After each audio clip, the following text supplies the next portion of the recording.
दोस्तों, अगर आज मैं आपसे कहूं कि दिल्ली की हवा, आपके बच्चों का पानी और जंगल के बेजुबान जानवरों की जिंदगी एक ही फैसले से खतरे में है, तो क्या आप सुनेंगे?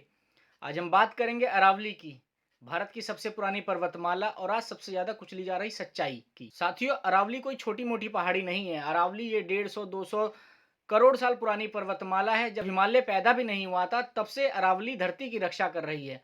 गुजरात से लेकर राजस्थान तक, हरियाणा से लेकर दिल्ली तक फैली हुई अरावली है, जो उत्तर भारत का फेफड़ा है। अरावली का काम रेगिस्तान को दिल्ली तक आने से रोकना, बारिश को जमीन पर उतारना, हवा को साफ रखना, जानवरों को घर देना।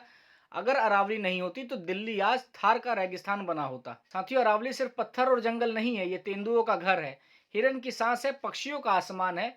जब जंगल कटता है तो जानवर शहर में आते हैं और फिर उन्हें खतरा कहकर मार दिया जाता है इंसानों के द्वारा, सरकार के द्वारा। अब आइए उस फैसले पर जिसने पूरे देश को हिला दिया, जिसके बाद अरावली की बात पूरे देश में चल रही है। सुप्रीम कोर्ट ने कहा है कि सिर्फ वही पहाड़ अरावली माने जाएंगे जिनकी ऊंचाई 100 मीटर से ज्यादा हो।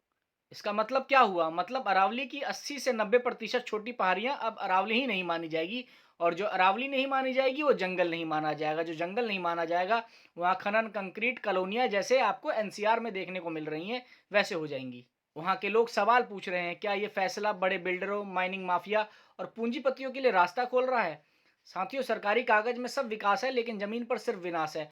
अगर आज अरावली कटती है तो कल आपकी कॉलोनियों को पानी सूखेगा।